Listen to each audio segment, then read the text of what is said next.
Welcome to the Artist Work Ethic Podcast. I'm Mike Pelak. I'm a screenwriter and filmmaker who's always looking to maximize my time and potential as I work to break in. In this podcast, I talk to artists of all kinds who have seen success in their fields about their process, habits, and work ethic. Today on the show is Matt Appleton. Matt's a Grammy-nominated musician who plays in the ska-punk band Real Big Fish, as well as the Inevitables. He's also a writer, producer, and engineer who's worked with or performed with Panic at the Disco, The Used, Good Charlotte, Anti-Flag, Refused, Goldfinger, Story of the Year, and a ton more. All right, Matt, thank you for coming on with me today. Good to be here. So you've been part of a ton of projects in your career. You play in Real Big Fish. You've been nominated for a Grammy. You recently produced Big D and the Kids Table's new record, Do Your Art, and have been involved with a ton of other bands. I know it takes a lot of energy and inspiration to bring all those things to fruition. Where are you pulling that, that energy and just like go get it attitude from? I guess realizing long ago that there's a lot of people that want to work in music and be successful at music. And I was always surrounded by lots of really talented people growing up, both in high school and in college. So I always knew I had to do something to make it happen. I'm good at what I do, and I've always been a good musician, but I've never been like the best, like there's always been people around me in high school and college that were like better saxophone players or better singers or whatnot. And I'm like, all right, so what do I got to do? I just got to do what I got to do to secure myself a spot out there. And I figured hustling and working hard was one thing was like a big thing I could do to set myself apart. And I guess I didn't realize that until later on, like once I was already doing it and a grown up and all that kind of stuff. I just really wanted to work in music. And like when I first started, when I finished school and moved to California, I was just so excited to be there, to be in LA, and the possibility of working on records was just so exciting. The hustle wasn't really, it didn't even really feel like a hustle. It was like, this is all I want to do. So like any opportunity to work on this, I'm in. Like this is all I can think about. So going back to those early days, and you kind of touched on this, but when you were first working to break into music, what kind of specific steps were you taking, relating to your work ethic and that hustle? I was looking for as many opportunities as possible, passing my resume around everywhere, using any connections I had from Skidmore College or from Full Sail, the two schools I went to. And then once something comes in, just saying yes, always saying yes, even if, at first there's no money, right? You're working. Okay, fine. Just let me in. Saying yes to everything. I don't say no much. That's been a really recurring theme through everyone that so many people that I've been talking to for this is whether it's, whether they're an actor who are like, I'm just going to say yes to that student film because you just never know. Worst case, you're acting for a day. What you're doing with music or, people who write, they just go for it. They just say yes. I talked to Jason LaRocca from the Briggs. Yeah. His big thing was he was like, I'll just say yes until I can't say yes anymore because eventually the break will come when the phone stops ringing. Yeah, it's true.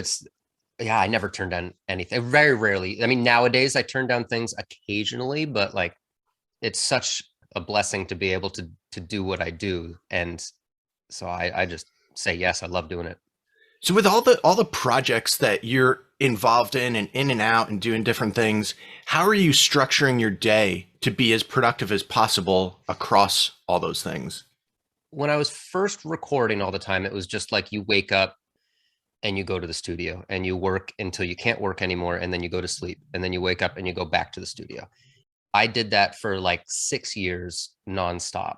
And then then there's been a decade of touring with Real Big Fish where my day-to-day schedule, it was kind of the same, but kind of different because I'm in a different spot every day. But I would always bring a laptop and microphones and, whatever I needed to do to run Pro Tools while I was out there. So, but I get like really quick while touring, it would be wake up when the bus pulls in and then go inside, grab a coffee and go inside and start looking for a quiet corner of the venue, like a closet or a spare room or something that I could put myself in and set up my Pro Tools rig and my computer and get editing or get tracking or whatever I had to do that day.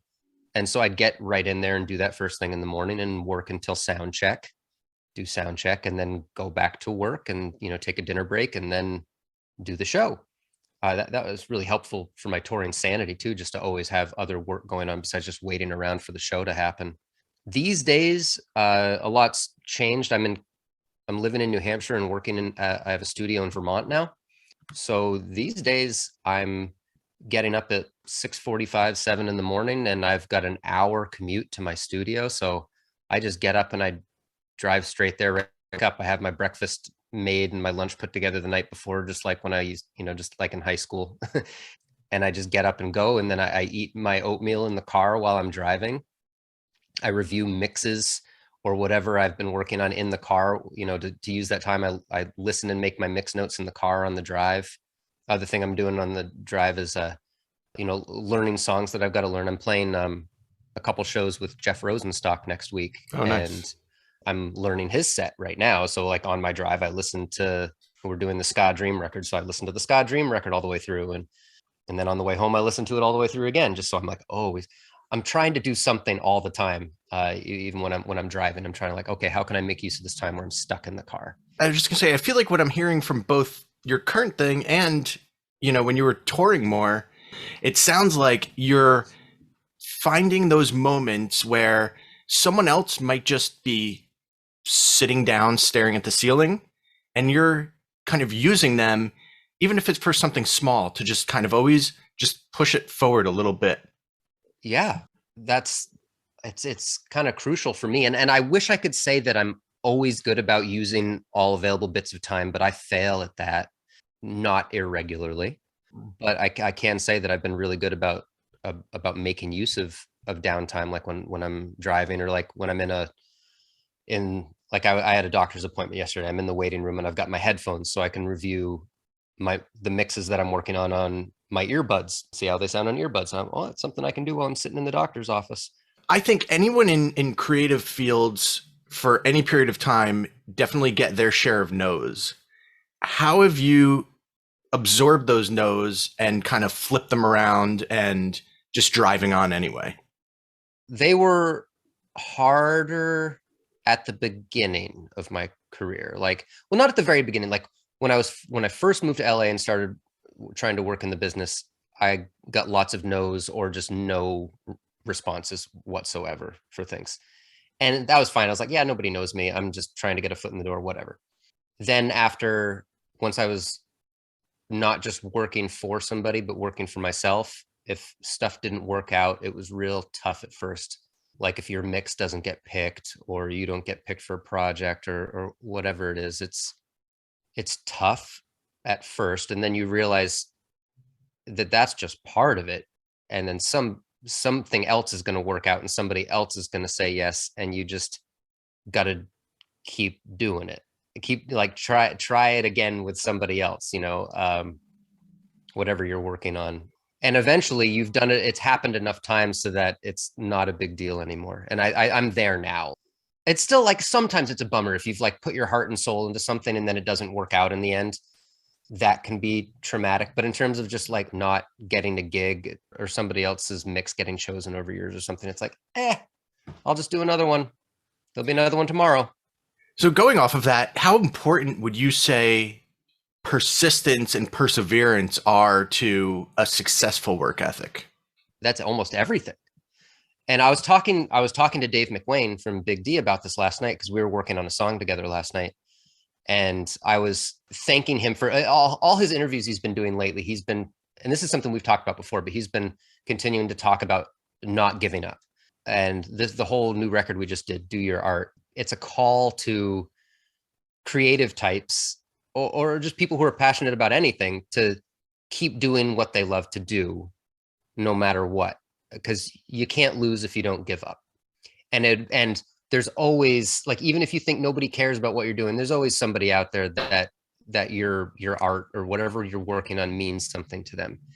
And I constantly need to remind myself of that, because it's a hard business to work in, and there is a lot of rejection. And sometimes you put a ton of work into something and sometimes you just don't get any feedback, like the song will just like go out there and I think people are listening. I think people care about this, but people don't always tell you. So I'm always reminding myself that even when I'm feeling down about it, like, don't give up. Dave McWane says, don't give up, says your art matters. Okay, Dave. All you need is that one person, Yeah. And I've always tried to tell that to myself. It's funny because I've been saying that in interviews for years now. Like, the real key to having a career is in anything is just not to quit, because then other people are going to quit around you and you're going to be the one that's left eventually. I've said that a few times, like in the last couple of weeks in some of the interviews I've done, where as I've been working at screenwriting the past few years, I've started to see the people who were kind of my peers at the very bottom, 3 years ago, who have all given up. And I feel like as I keep going, I'm punching through a little more and a little more. And technically as a craft, you get better at whatever you're doing. But it's so much has just been the people who gave it their one shot and just bailed on it. I'm still there. I'm still in the game, just like you're saying. Yeah. You never know when your time is going to come, and in the meantime, you just keep plugging along and making do with what you've got. It's like you hear stories of actors like not getting a big role until they're 40 something years old or 50 or whatever. Or like Sharon Jones, like how she was like working as a toll booth operator in New Jersey or something. And then got her big break when she was in her 40s or 50s or something. Yeah. Like, imagine if Sharon Jones had quit trying to be a musician, the world would be different. You got to stick with things and you'll find ways to make it work when times are tough.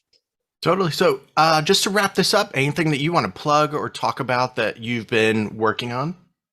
I'm part of this new band called The Inevitables with Vinny from Less Than Jake and Obi from Westbound Train and Alex from Big D and the Kids Table and John from Jeff Rosenstock's band and Bomb the Music Industry. And we've put out a record, and we've got an EP of like what I think we have 2 pretty darn cool reggae tunes coming out in January, or we're at least announcing it in January. Maybe they're coming out in February. I don't know, but there's that to look forward to. And we just started working on a new full-length record. That's what I'm doing today in the studio. I'm laying down horns for 3 new songs for The Inevitables for an eventual new LP. And that's my latest thing. And then I've been working with a really talented artist named Vaughn Smith, who's known from American Idol and Postmodern Jukebox. And we're going to have an EP coming out this coming year that is just about finished now. And he's just absolutely outstanding. And it's going to be really cool. So I hope people listen to it when it comes out. Awesome. Well, Matt, thank you so much for coming on with me. Oh, you bet. Thanks for having me. Thank you so much for listening today. Please subscribe to the Artist Work Ethic podcast anywhere you listen to podcasts, and please rate and review the show. Follow us on Instagram at The Artist's Work Ethic and check out theartistsworkethic.com.